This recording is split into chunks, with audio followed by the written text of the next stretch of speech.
숨을 들이쉬고 내쉬는 것은 모든 생명체에게 살아있게 해주는 가장 기본적인 활동입니다.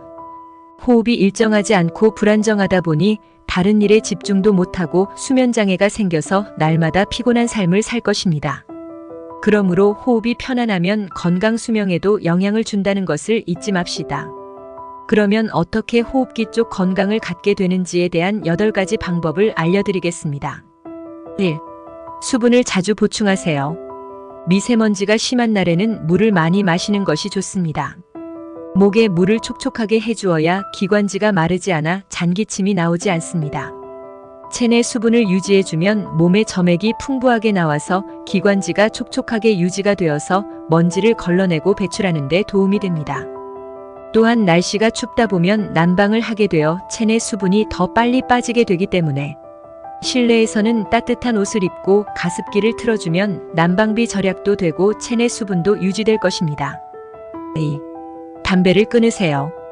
흡연을 하게 되면 폐암 발병률이 20배 정도 상승하게 됩니다.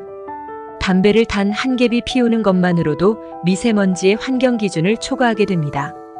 간혹 예전보다 흡연량이 줄었다고 안심하는 분이 있습니다. 하지만 과거에 얼마나 흡연을 했던지 암이나 만성 폐쇄성 폐질환으로 진행되면 심각성은 똑같습니다. 금연을 언제부터 하겠다기보다는 이 영상을 보시는 순간 끊으시기 바랍니다. 3. 호흡기 감염을 예방하세요. 손을 자주 씻고 개인 위생을 철저히 해야 됩니다. 바이러스 감염은 많이 자주 접촉하는 것과 몸이 피로하거나 면역력이 떨어졌을 때 발생하게 됩니다. 과로, 불규칙한 식사, 부족한 수면 상태 등을 피해서 면역력이 떨어지지 않도록 주의하셔야 합니다. 4. 미세먼지를 최대한 피하세요.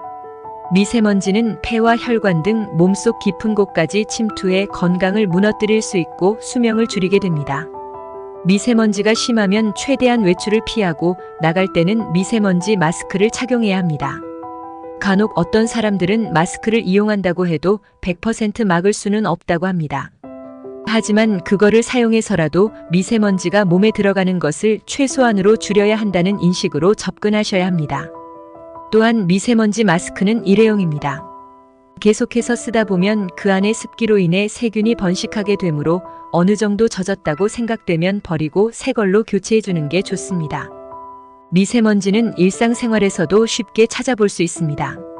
음식을 불을 사용하여 조리할 때가 대표적인 예로 들 수 있습니다.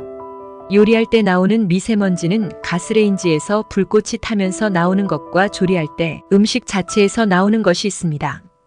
따라서 요리를 하기 전에 창문을 열고 부엌에 후드를 켜서 환기를 하는 것이 중요합니다.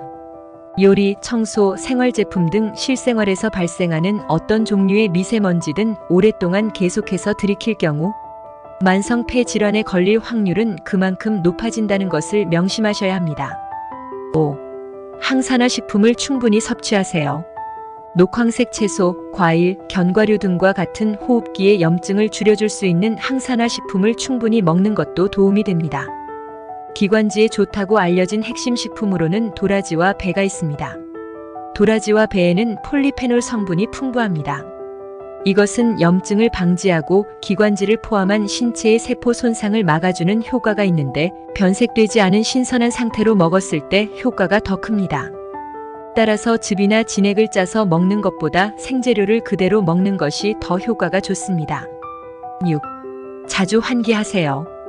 가을부터는 본격적으로 추워지기 시작하여 최소 내년 3월까지는 쌀쌀한 날씨가 지속됩니다. 그러다 보면 집이나 일터에서 난방을 위해 창문과 문을 꼭꼭 닫아두게 됩니다. 이러다 보면 미세먼지와 이산화탄소 농도만 올라가고 산소의 농도는 그만큼 줄어들게 됩니다. 그래서 탄생된 것이 공기청정기인데 사실 공기청정기는 미세먼지만 걸을 뿐 이산화탄소 농도는 내릴 수 없습니다. 그래서 환기를 자주 해서 먼지와 이산화탄소를 내보내고 깨끗한 산소를 들어오게 하는 게 좋습니다. 미세먼지가 심한 날에는 미세먼지가 그나마 덜 심한 낮에 환기를 하는 것이 좋습니다. 7. 촉촉한 수면 환경을 조성하세요. 실내 환경에 수분이 모자라면 잠자리에서 문제가 생깁니다. 코안 점막이 촉촉하지 못하다 보니 점막 손상으로 인해 외부 세균의 공격에 취약해집니다. 코가 막혀서 입으로 호흡하게 되다 보니 기관지도 금세 말라서 마른 기침을 하게 됩니다. 입은 먼지나 세균의 필터 역할을 못하기 때문에 가급적 코로 숨을 쉬려고 노력해야 합니다. 방안이 너무 건조하다면 젖은 수건을 방에 걸어두는 것만으로도 습도를 높일 수 있습니다. 가습기의 경우는 사용 뒤에 꼼꼼한 세척이 필수입니다. 쓰고 방치하면 물때가 쌓이고 다음에 다시 사용할 때 물때와 섞인 물이 나오게 됩니다. 그리고 실내 습도가 너무 높을 경우에는 곰팡이가 증식해 알레르기 비염이나 천식 등을 발생시킬 수 있으므로 주의하셔야 합니다. 8. 호흡기 건강이 안 좋으면 운동을 가려서 하세요. 호흡기 질환이 있다면 전신 운동인 걷기, 수영 등의 몸에 부담이 덜 가는 운동을 하셔야 합니다. 날씨가 추운 곳에서 과격한 운동은 가급적 피하셔야 합니다.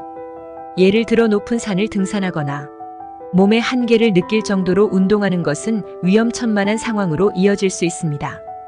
늦은 밤과 이른 아침에는 지면 가까이 오염된 공기가 쌓이므로 야외 운동을 하려면 오후에 하는 것이 좋습니다. 운동으로 폐활량을 늘리겠다는 사람이 있는데 그것은 어렵습니다. 폐가 완전히 성장하게 되면 폐활량은 더 이상 늘어나지 않습니다. 일반적으로 20대 초반의 폐 기능은 최고조에 다다르고 이후에 서서히 줄어들게 됩니다. 운동을 꾸준히 하면 폐를 감싸는 근육이 발달해서 같은 양의 공기라도 조금 더 많이 활용하게 됩니다. 쉽게 이야기하면 폐를 운동시키는 호흡근의 능력이 좋아지는 것입니다. 꾸준한 운동과 금연을 통해서 폐활량이 떨어지지 않게 하세요. 시청해주셔서 감사합니다. 구독과 좋아요는 채널이 성장하는 데 큰 힘이 됩니다.